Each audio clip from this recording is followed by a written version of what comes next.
Binge the full week ad-free over at patreon.com/inspireddisorder. What you manifest in your mind, you can bring to reality. The Woman in the Window, a new movie out on Netflix right now, directed by Wright, starring Amy Adams. This movie has serious Rear Window vibes. It is clearly a film inspired by the Hitchcock film Rear Window, which I happened to see within the past year. I'd never seen it before. Great film, very similar premise to this, and not the first.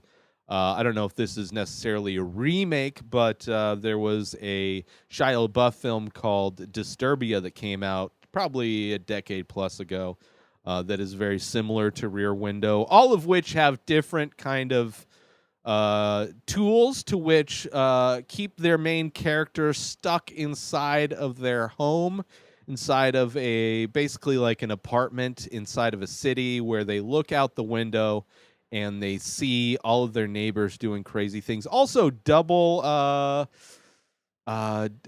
double. The erotic thriller Body Double is kind of similar in some ways to this. It has a character who gets enamored spying on people outside of his window and sees a crime, which happens in this movie. Amy Adams' character is agoraphobic. That is why she is stuck inside of her apartment. It's pretty large apartment, condo, whatever you would call it.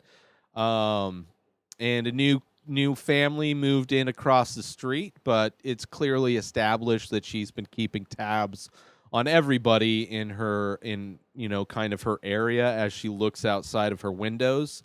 The movie was good. I think the first third of this film is amazing. It's got really great camera work. The way it sets the mystery up is really great. The visual style, the stylized visuals and camera work in this are just really great. I mean, it was a lot of fun to see. But once it gets started, after once you kind of start to unravel the story, kind of falls apart a little bit. She sees somebody get murdered, but she's like an alcoholic. She's on pills. So it's like, it's hard to know if what she saw is what she saw. She was using a camera, which is same as Rear Window. He was using a camera with a telephoto lens. But she didn't take a picture, right? She's using a camera, didn't take a picture of this murder that she supposedly saw. But she's this new family that moved in. It's like she thinks it's the mother of the family that gets killed, but then like that person is nowhere to be found. She has a roommate that rents her basement from her. I think it's called David, or Dave is the roommate, who seems like a really sweet guy, but his character kind of gets uneven. Like he gets really just short fuse with her, like as if he didn't know that she's been like this the whole time he's been there. So his character is a little uneven. Also, towards the end of this film, when you do find out who the killer is, I didn't really buy that was the killer. I mean, the whole premise of what's going on, which I guess I will spoil it. It's an okay movie, right? Rear Window, probably a better overall film, but this one is really fun. It's really fun thriller. Falls apart a little bit, overly complex plot. How the mystery of it is a little bit overly complex, but it was still fun. It was still a fun thriller movie. So now let me spoil it. So it's like this family moves in, right? And like these people come over, like the son comes over and just introduces himself. He's like a teenager or whatever. And it's just a weird thing that nobody does, especially in a city. Nobody's going to all of their neighbors, especially somebody across the street. Like maybe somebody that's your direct neighbors that are in your hallway of your apartment building, but you're not going to a person that is across the street. You're not really going to visit those neighbors. It's not like you just moved into a small town and you're meeting the people on your block.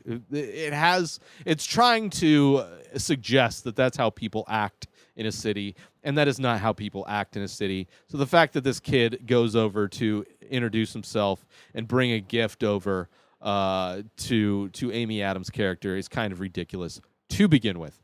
But later, his quote unquote mom shows up, and Gary Oldman plays the dad. Who plays the mom here? Julianne Moore plays Jane Russell. But is she Jane Russell?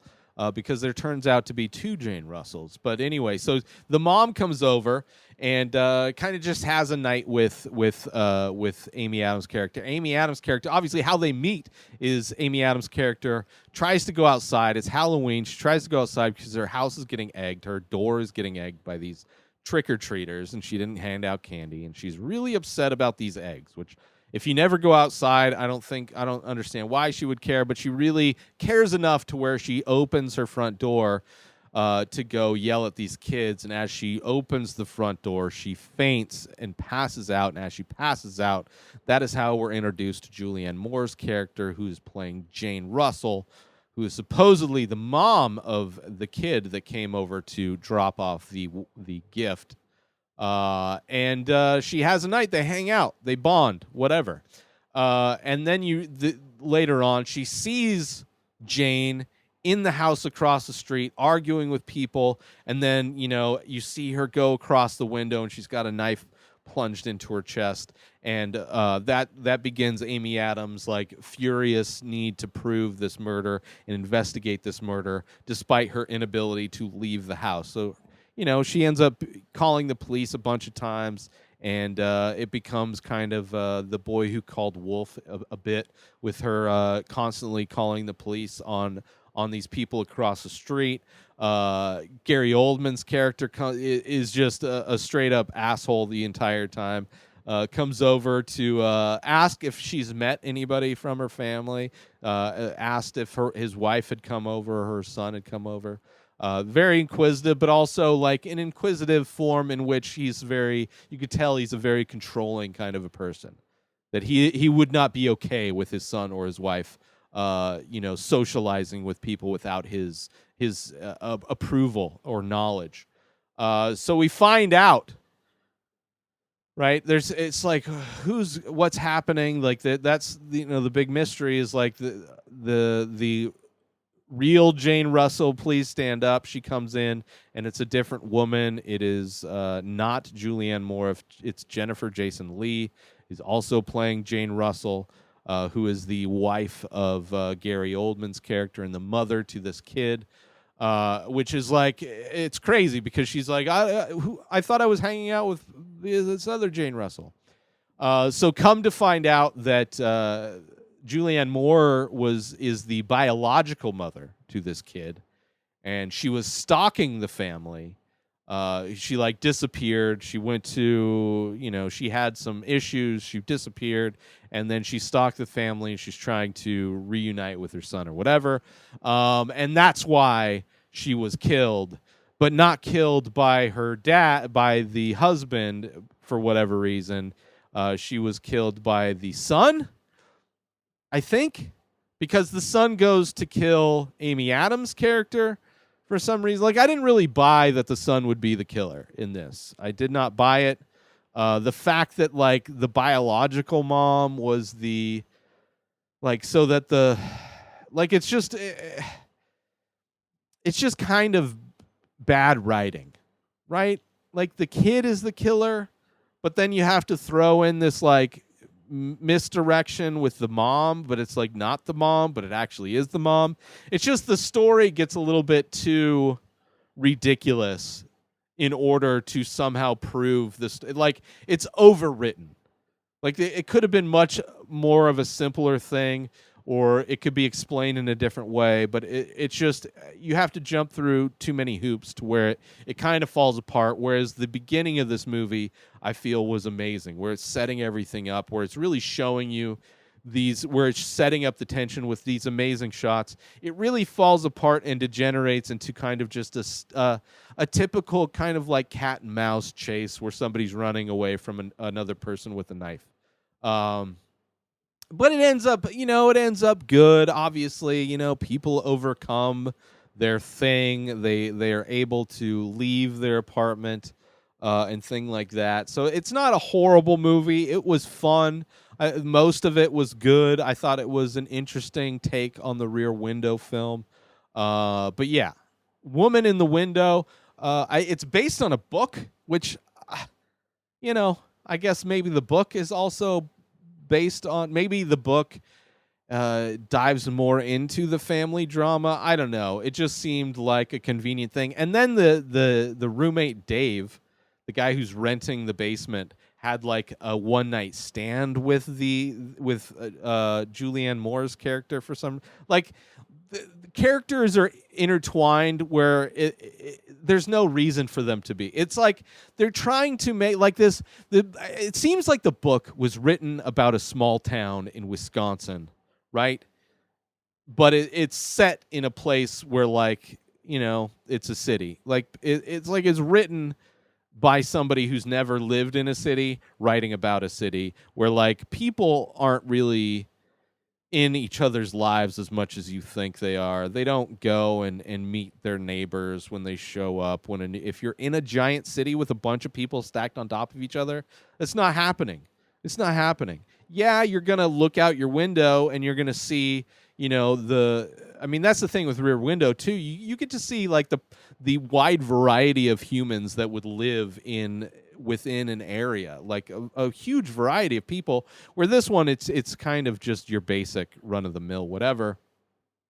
It was good, don't get me wrong, it was good. This wasn't a great film, it didn't blow my hair back or anything, but it was good. Great performance by Amy Adams. All the performances were pretty good. I just think the writing was a little off towards the end, and the directing was pretty amazing at the beginning. So check it out. It's on Netflix.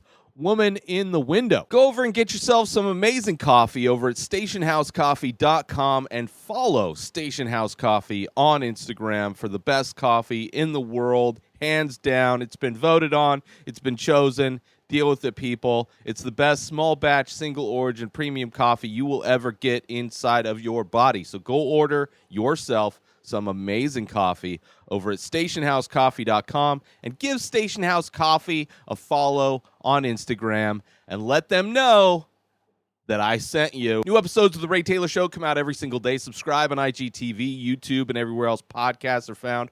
Binge the full week ad-free over at patreon.com/inspireddisorder. Follow the show on Instagram at Ray Taylor Show. Buy my merch over at inspireddisorder.com. Have a wonderful day, everybody. Peace out.